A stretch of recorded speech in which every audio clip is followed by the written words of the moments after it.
Perfect. Perfect. Hello, everybody. My name is Małgorzata Czarnąska. I'm here representing UMCS University in Lublin, which is a partner of Consortium ATHENA.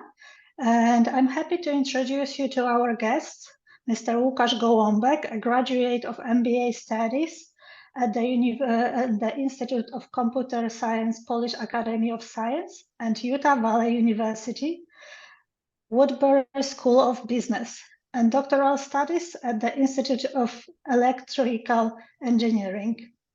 As well, a graduate of Finance and Accounting at our University of Maria Curie Skłodowska in Lublin. He has been associated with IT and innovation industry for over 15 years. So I hope that, and as well managing Netrix Ventures and Netrix Link. So I do believe that, so welcome, Mr. Gołąbek, and thank you for being today with us. Could you please let us know what is Netrix Link and Netrix Ventures dealing with? How does it work? So this is a part of the Netrix Corporation. I joined it in 2011. During that time, we grow from 6 employees in one office to 180 employees in 3 branches, including Warsaw, Gdańsk, and Rzeszów, and Alumni headquarters. Right now, we have 5 business divisions, including consulting division. It's a Netrix Link Corporation. We have an enterprise resource planning system division. It's called Netrix ICE. Research and development team that is called Netrix R&D. And in 2018, we started our own Netrix Ventures Deep Tech Fund. It's investing in a pre-seed and seed phase. We have around 60 startups right now in our portfolio. We invested something like 40 million euros. And we are finishing the investment phase in December. So we are ending this fund. So we'll launch probably next fund in next year. We also have a part of Netrix, the newest part of Netrix Corporation. It's called Netrix Edge. It's a digital marketing agency. We just started it this year. So this is the part, this is the whole group. So I'm in the board of Netrix Corporation. I'm just a CEO of Netrix Link and a chief investment officer of Netrix Venture. Thank you very much. Due to this, that ATHENA consortium is uniting 9 universities around Europe, and students are mostly studying IT or new technology or learning about AI. How does AI help you or support you at your work in every day? How do you use it? In the beginning, a couple of years ago, we used IT basically in our research projects. We used it in processing of large data sets, especially from sensors, because we are doing a lot of research in radio or electrical tomography. So there is a lot of data there, and they're very noisy from the sensors. And we also use it for image reconstruction for the tomography. So it was the first usage, and it was around 10 years ago. Now we are using AI-supported apps in many ways, including speech-to-text apps, Grammarly for writing assistance, or ChatGPT to making summaries from the scripts from the meeting. So basically, we use a lot of IT and artificial intelligence apps in many ways, including the most complicated to the most easiest things, like doing notes. Thank you very much. When did you start gaining your experience? Because now you are in charge, as you mentioned, in many projects. How did it start? What was your beginning of the career? We started with the R&D projects. The first one was electrical tomograph for fluid banks. We use it to see what in the fluid bank is seeking with water and so on. So it was the first project, and we used some IT because of the large data sets in that. And later on, we just thought that it would be good, when we become a bigger company, that it would be good to invest in startups in this field. So we started our investment fund that was investing in medtech, in IoT, especially in the industry, and there is always some of artificial intelligence in this project. How did studying at UMCS support your beginning of the career, or was there anything that anyone, or maybe who inspired you to this path of the job market? Oh, I use knowledge from UMCS every day because I do a lot of financing things especially in the VC fund and also in our consulting company. So I use it all the time. I really liked classes with Professor Kicha. He's now a dean at the economical department of UMCS.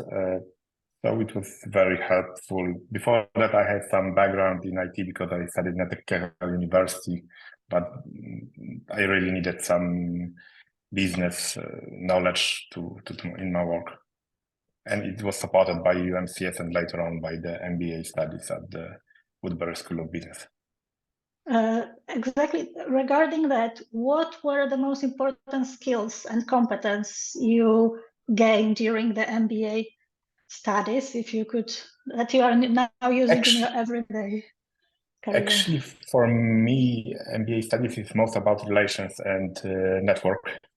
We had a really great group of 20 people there, so we are still cooperating with many of them. I had a lot of classes with professors from the States, from Woodbury School of Business, that they get us some really nice knowledge about globalization, about how the startups work in the US environment, and they work completely differently than in Europe. So it was how to do a scale up for global. And it was really a nice thing for me. Thank you very much. Are there any questions from the audience before I continue with the ones that I have to Mr. Gołąbek? I have one to Lukasz. Lukasz, I would like your proposals and your propositions. What kind of services do you expect from a university to offer to its alumni after the graduation?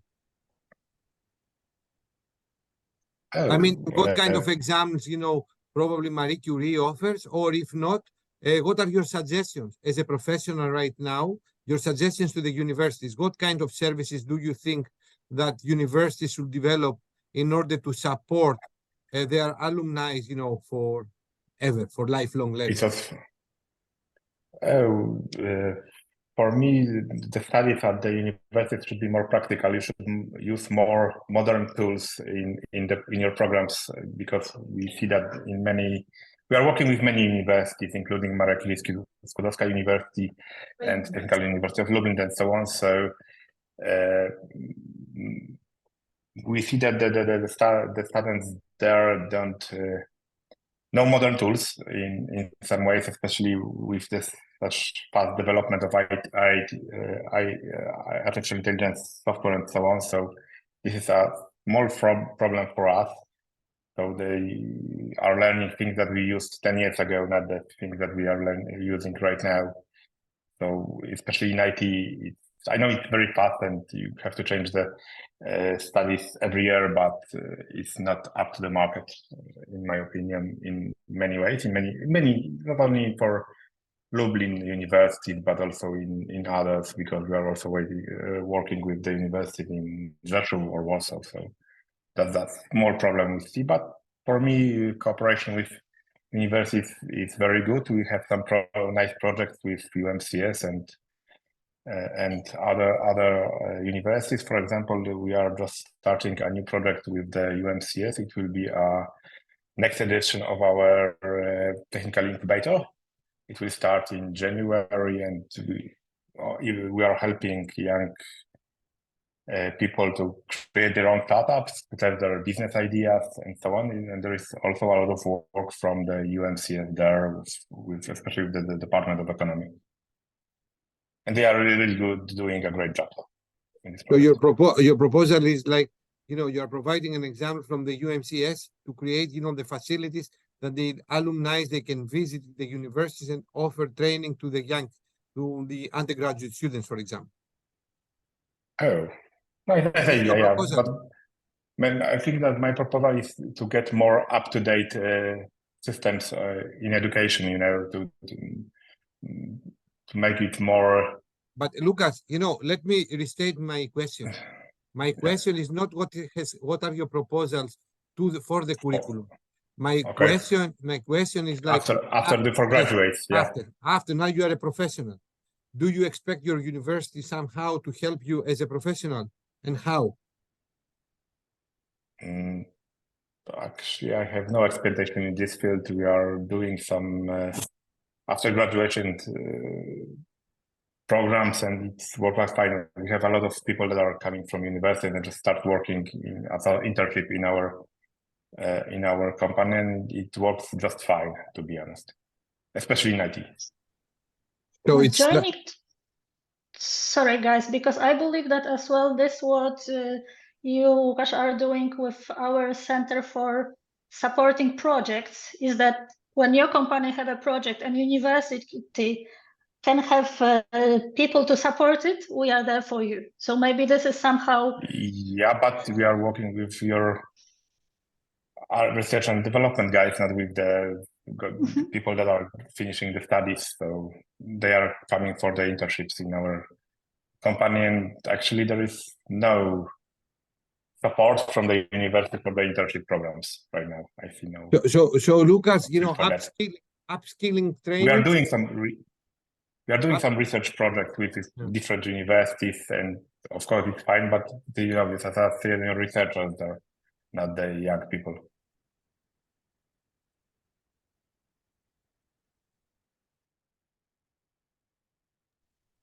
I think that someone from the students would like to ask the question. Am I correct?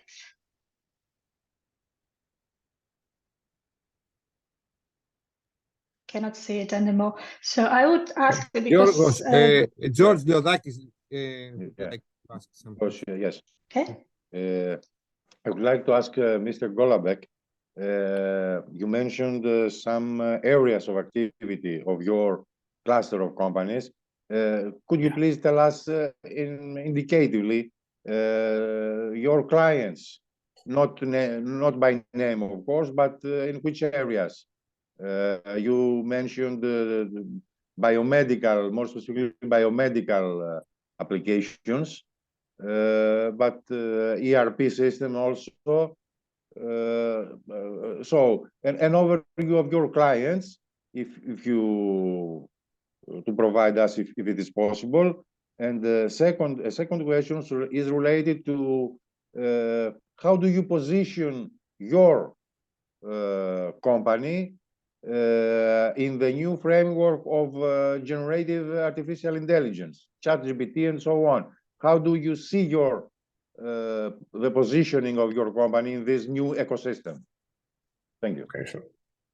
The first thing about the clients in Netflix Link, we have a lot of clients especially from SME sector in Poland. So we are helping them with their research projects, with some investment projects. We have startups with scale up or globalization to get to the markets outside European Union.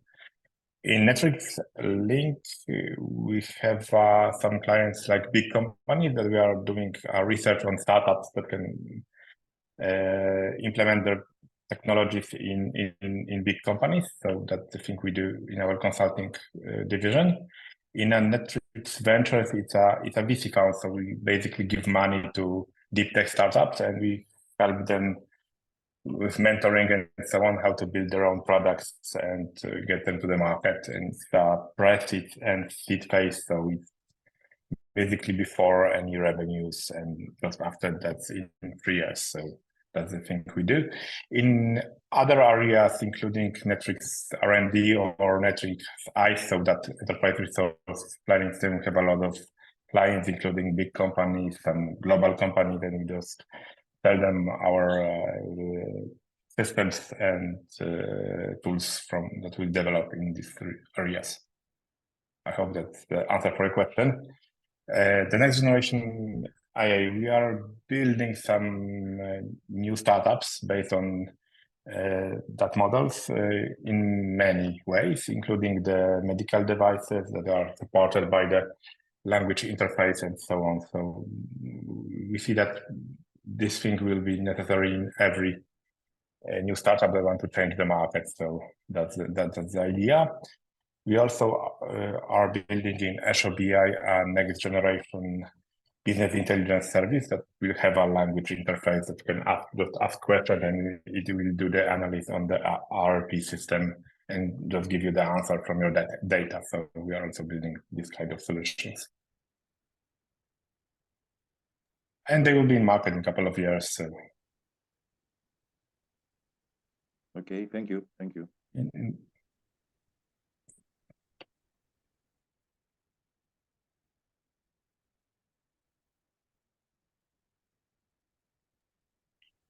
I have a question regarding this, that one of the paths of ATHENA is mobility. When the students are applying for internship or work at your companies, do you consider it as an important part of their development and something useful at your company as a good experience for them? Or how do you see such experience as a mobility in the CV of your candidates? Oh, it's a great thing to go to some Erasmus or other project. I also studied in the Primorska University in Slovenia in Koper during my studies at UMCS, and it was really a great thing. I think that if someone was in some mobility program, he's probably better suited to our needs. So, and it's more agile, and it's easier for that person to get the knowledge of our company because he didn't stay at one place for all his studies. So I encourage everyone to take part in these activities. It's not only about the mobility program, but also for the European research projects that are also really nice. Thank you very much. As well, if any student is listening us at this moment, with what projects they could apply for your attention? Are there any fields that you are the most interested in that they could join your team or get your support at? We have some open internship programs right now and postgraduate programs, as well as some places to get out. We are looking also for PhD students that want to work part-time in our research and development projects in Rzeszów and Lublin. So if you want to send us your CV or an idea, you can do it at rekrutacja@netflix.pl. So please send us an email and we will contact you. Perfect. And one more question. And I want to add one thing. And many of our startups in our portfolio, and there's 60 of them, they're always looking for IT guys. So if you are an IT guy, even if you're on your second year, you can apply, and it's a strong chance that someone will take you. Perfect. Thank you very much for this invitation for all of our students. And as well, because due to this, that ATHENA is gathering 9 universities from different countries around Europe, is the Polish language required to work with you or with your team? Is desired but not required. We have some startups in our portfolio that are working fully in English, so there are no Polish people even in that companies. So, but they are still in Poland, so we can also apply them. But we had some only English-speaking workers in Lublin and Warsaw. It was not a problem, but in many cases, for example, we are working with the Polish authorities. You need to know the Polish language. It depends on the job. If you are a IT guy or you are working with electronics, English is fine. If you want to do the legal stuff for us, we need Polish. So it's meant, if I understand correctly, so if one of the students of ATHENA partners would come here as a mobility project, could apply for participation internship at one of your companies, as I envision. We've had some incoming PhD students from Chile, China, and so on, and they worked out for a couple of months in our research and development project, and it was we find it really good. And for example, that Chilean PhD student stayed for us for around 3 years. So it was quite long. Okay, I see the question in the chat. Do you have any opportunities for students of data science? Oh, everyone is looking for that data scientist, mostly in our portfolio companies, but even in our research team, we are still looking for that people. So you can apply anytime. Perfect. Thank you very much for your answer. Are there any more questions? I have. Hey, Eve first, not me. Eve. Hello, I would like to know if there are any ongoing projects that maybe focus on international relations, as that's my field of specialization. Thank you.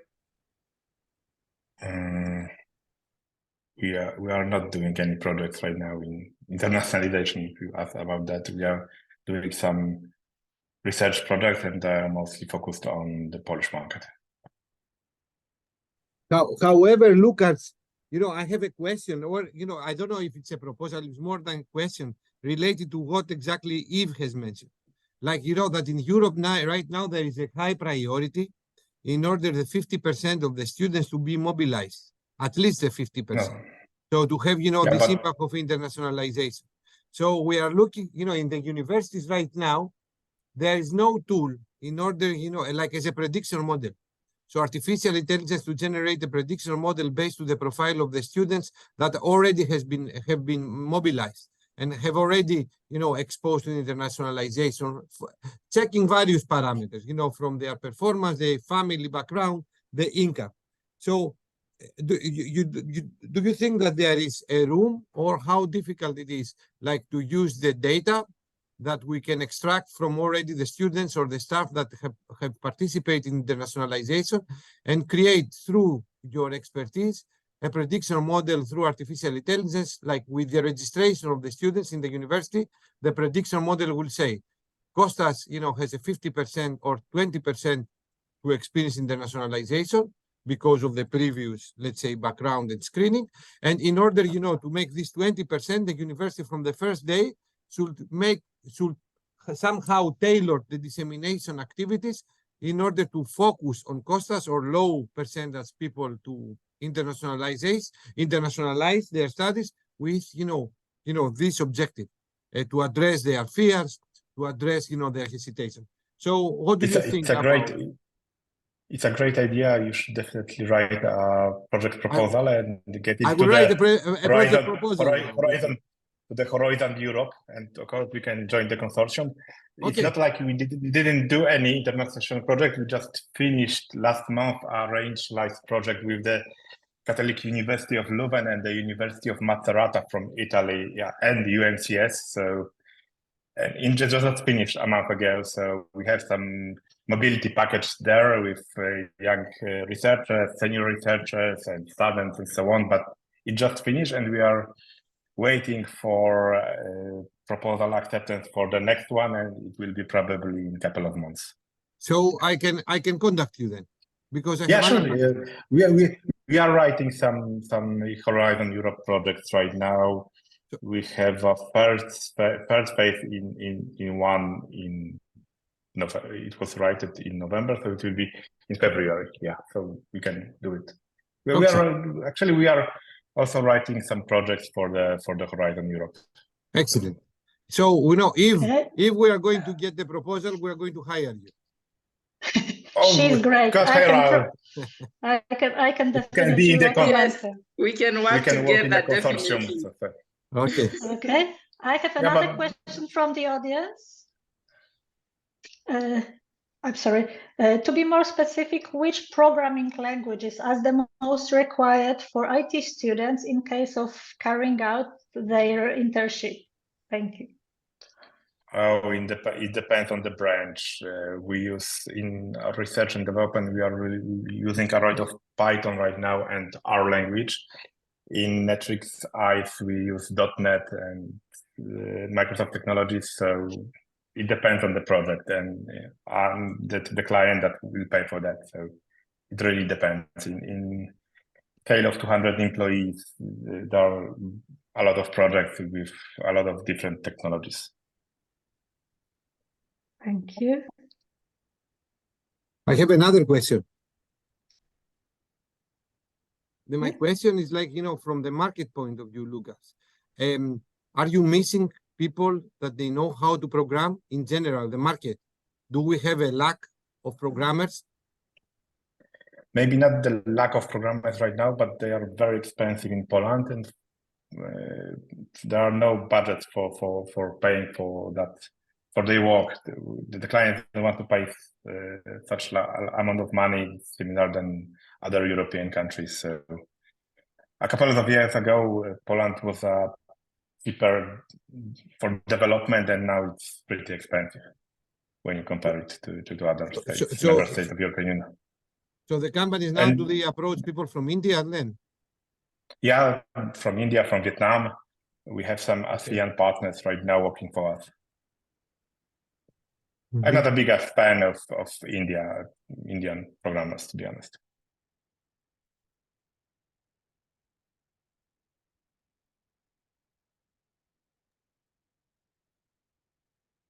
I think that there is a question from George Liodakis on the chat. I don't know.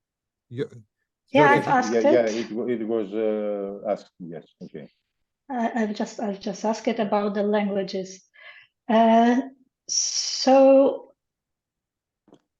if in this moment you would get in touch with our students, what skills do you think that IT students or students who are interested in artificial intelligence, which social skills or soft skills should they invest in to be a good team worker at your companies? Oh, what an interesting question. I must say it depends. When they work in NetlinkSI, they are working with BI systems, and probably they are working with clients, like some financial stuff with companies and so on. So the good communication skill is very crucial there. When they are working in R&D, it's a bit different thing because they're just working with the dataset and their colleagues from the research team. So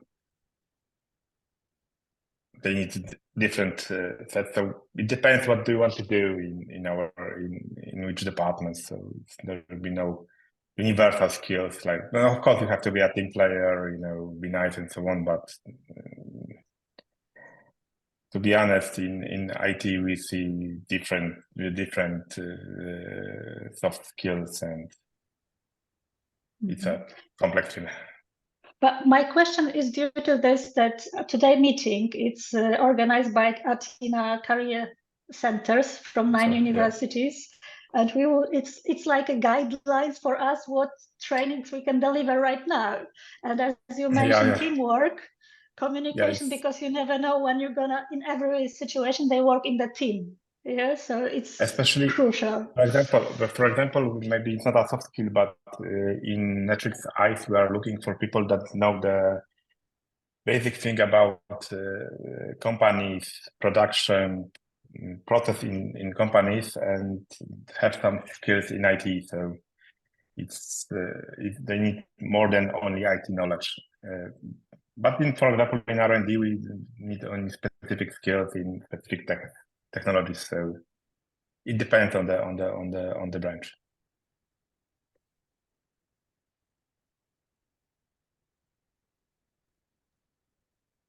Gosia, we can't hear you. You have to turn on your microphone is on. Sorry, yes, I got it, sorry. What would you say is the gap when working with students?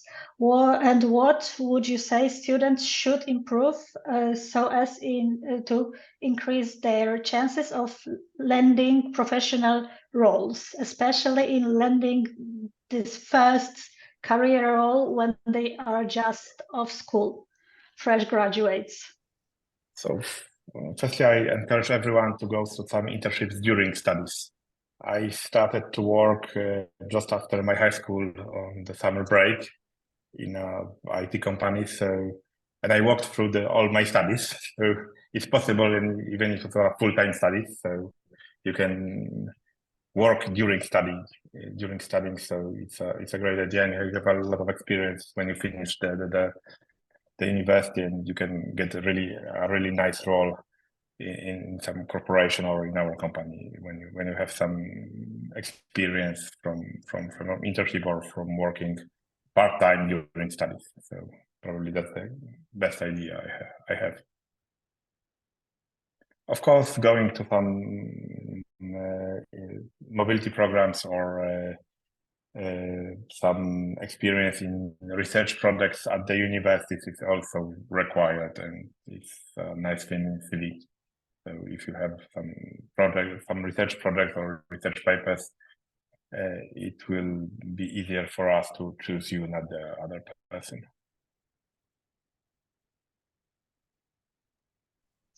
Thank you very much for that. And what about the future? What are your upcoming projects, challenges for you? What is now your goal?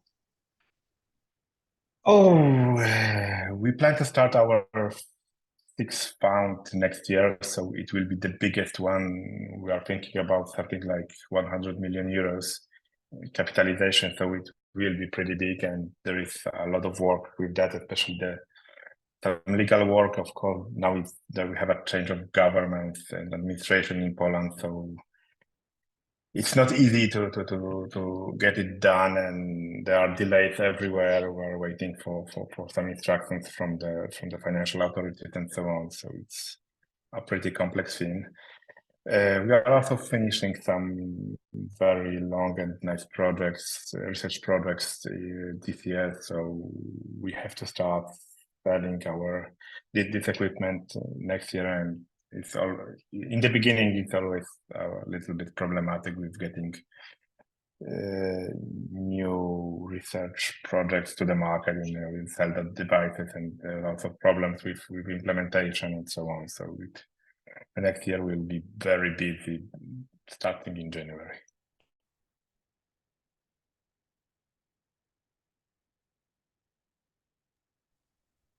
Thank you very much. So especially for that, I know that the end of the year, it's intense in every company evaluation of the year.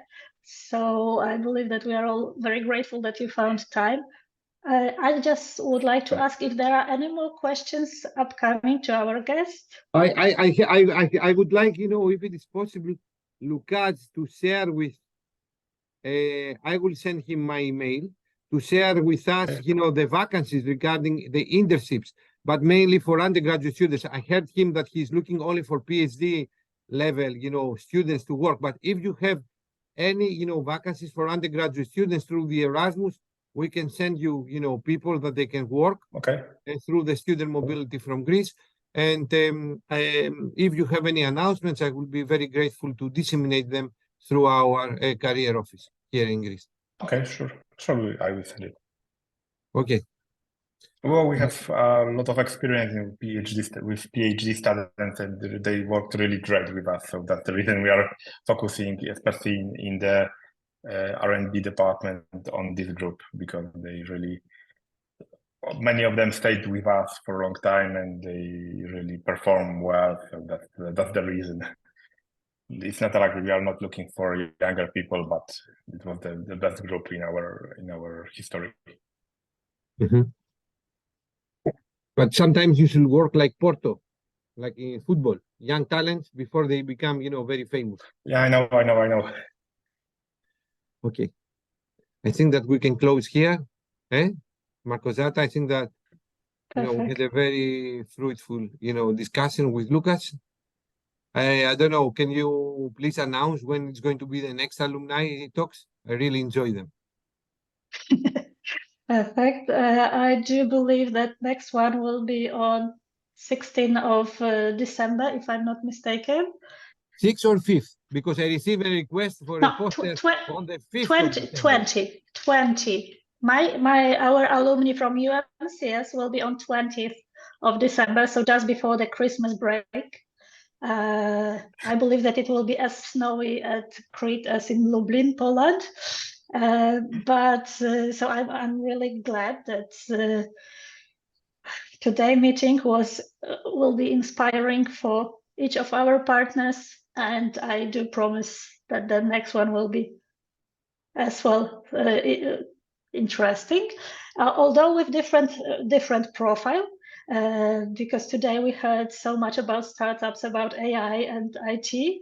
The next meeting will be about our our alumni who work in NASA. So it will be more about how to move to different country, but still support students and workers, and to still be in touch with your university that you were studying at. So I'm really already hoping for that meeting to be at least half as exciting as this one. So thank you very much for your time and attention. Thank you. But then our next meeting about alumni talks is going to be on the 5th of December with, a contribution from Vilnius Tech. All right. Okay. Thank you. Thank you very much, Mr. Gołąbek, and see you. Okay. Thank you. Thank you. Lukasz, I'm waiting Bye. for your email. Oh, I will put it on the chat. It will be easier. I will be a No. networker. Gołąbek will, send it to me. You have it It's in the chat. Yes. It's in the chat. It's in the chat. So I'm getting around 300 emails a day. So 50 more will not change anything. Okay. So thank you. Bye. Excellent. Bye. Thank you. Bye. Bye. Bye all.